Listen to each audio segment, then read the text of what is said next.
Everyone welcome to Santoshi's kitchen. సంతోషి కిచెన్లో ఇవాళ మీకు నెక్స్ట్ రెసిపీ ఏంటంటే ఆలు క్యాప్సికమ్ కర్రీ సింపుల్ వేలో చూపిస్తున్నాను. చూద్దాం.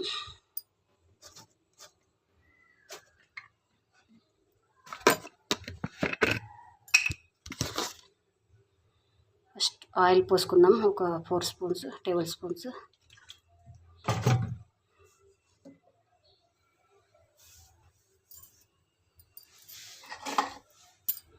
తర్వాత మీడియం సైజ్ ఆనియన్స్ ఒక 2 పచ్చిమిర్చి వేసుకుందాం దీంట్లో. ఫస్ట్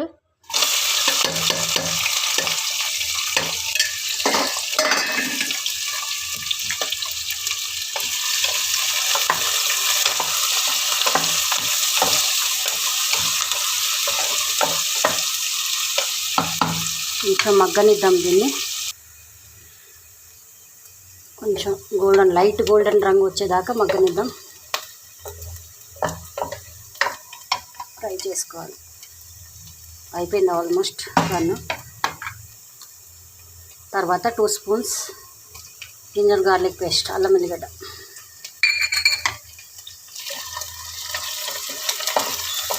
అల్లం వెల్లిగడ్డ మంచి వాసన వచ్చేదాకా ఫ్రై చేద్దాం.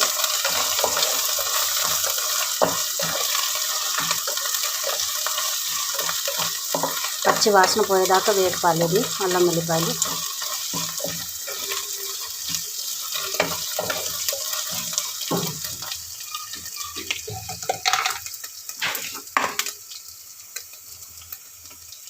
నెక్స్ట్ క్యాప్సికమ్,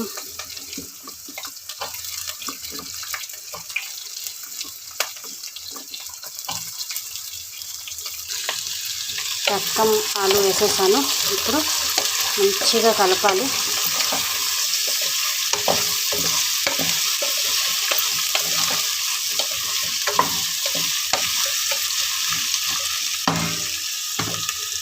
ఇప్పుడు ఏం చేయాలంటే స్టవ్ ఇప్పుడు హైలో ఉంది కాబట్టి ఇప్పుడు సిమ్లో పెట్టి మూత పెట్టి ఒక 5 నిమిషాలు మధ్య మధ్యలో కలుపుతూ మగ్గనివ్వాలి.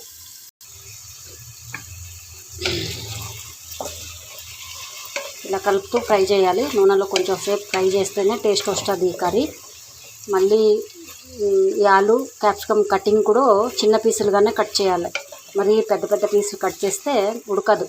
క్యాప్సికమ్ తొందరగా ఉడికిపోతుంది, ఆలు ఉడకదు. అది మాత్రం గుర్తుపెట్టుకోండి. ఇలా కలుపుతూ ఫ్రై చేయాలి. కొంచెం మూత పెట్టి మధ్య మధ్యలో ఒక 5 నిమిషాలు.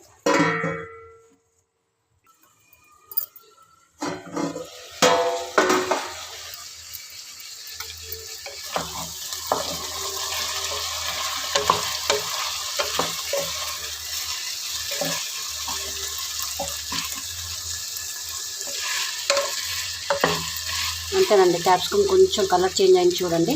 ఇంతవరకు ఫ్రై చేయాలా. ఇప్పుడు దీంట్లో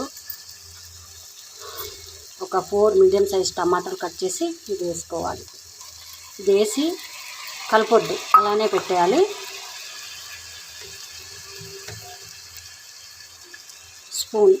ఒక స్పూన్ సాల్ట్ వేస్తున్నాను, ఉప్పు మీరు టేస్ట్కి తగినట్టుగా మీరు వేసుకోండి.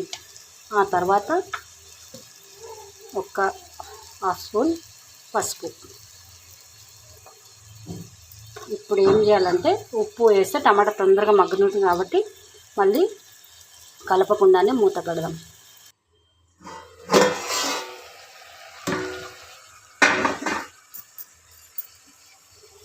ఇప్పుడు ఈ టమాటా అనేది ఇక్కడే పైన గుజ్జు గుజ్జు చేసేయాలి.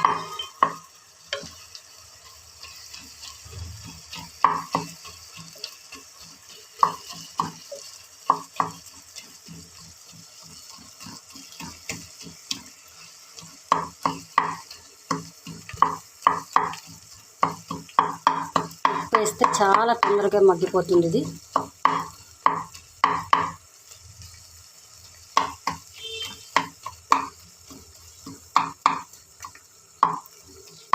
మళ్ళీ కలిపిస్తే మీకు గుజ్జు అవ్వాలి.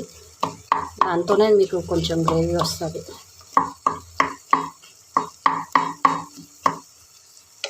కలిపేయాలి. ఈ కర్రీకి కొంచెం ఆయిల్ ఎక్కువనే పడుతుంది, అప్పుడే టేస్ట్ బాగుంటుంది. తక్కువ కూడా వేసుకోవచ్చు, ఆయిల్ తక్కువ తినే వాళ్ళు తక్కువ వేసుకోవచ్చు. అస్సలు వాటర్ అనేది పోయకూడదు ఈ కర్రీలో. మీకు ఇంకా ఫాస్ట్గా అవ్వాలంటే ఆలు ఉడకపెట్టి పెట్టుకోండి. మళ్ళీ చెప్పడం మర్చిపోయాను, ఒక 5 ఆలు తీసుకోవాలి మీడియం సైజ్ది, ఒక మీడియం సైజ్ 2 క్యాప్సికమ్ తీసుకున్నాను. ఇది కర్రీ వచ్చేసి మీకు 4 మెంబర్స్కి వస్తుంది. చూసారా, పసుపు అన్నీ కలిపేయాలి మంచిగా. ఇప్పుడు దీంట్లో నేను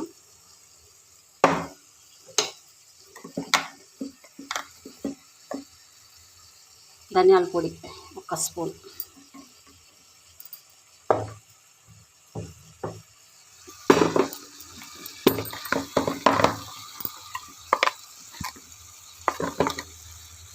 కారం 2 స్పూన్స్. మీరు కారం ఎంత తింటారో దాన్ని బట్టి వేసుకోండి, తక్కువ వేసుకోవచ్చు.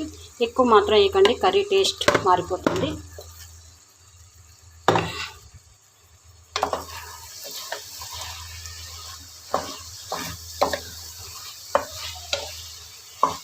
స్టార్టింగ్ నుంచి కొంచెం మీడియం ఫ్లేమ్లో పెట్టుకొని కూడా చేసుకోవచ్చు. తొందరగా స్కూల్కి కోసం లంచ్ బాక్స్ కట్టాలంటే కొంచెం తొందరగా చేయాలంటే మీడియం ఫ్లేమ్లో చేసుకోవచ్చు, కానీ దగ్గరుండి చేసుకోవాలి.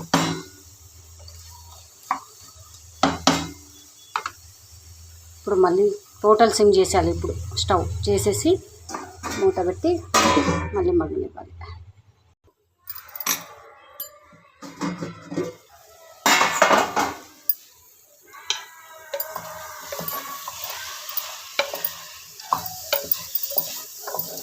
ఇలానే మధ్యలో కలుపుతూ మూత పెట్టి మగ్గనివ్వాలి, ఆలుగడ్డ ఉడికేదాకా. ఐఎమ్ సారీ, నా తెలుగు కొంచెం అన్నీ మిక్స్ ఉంటాయి, ఆంధ్ర తెలంగాణ. చూడండి, ఆలు ఉడికిపోయింది, ఇంకొంచెం కట్ అవుతుంది.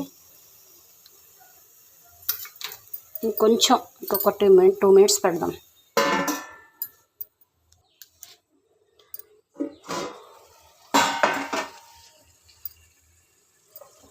అంతేనండి, ఫైనల్ టచ్.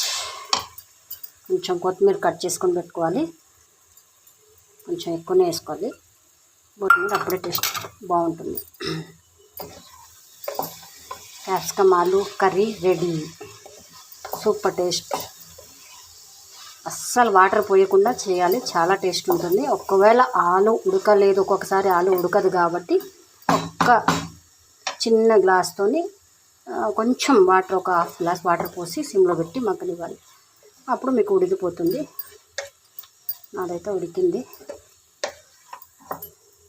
చూసారా ఎంత బాగుందో. అన్నానికి, వైట్ రైస్కి బాగుంటుంది, మళ్ళీ చపాతీకి కూడా చాలా బాగుంటుంది కర్రీ. నా వీడియో కనుక నచ్చినట్టుగా అయితే సబ్స్క్రైబ్ చేయండి, లైక్ చేయండి, షేర్ చేయండి. Thank you.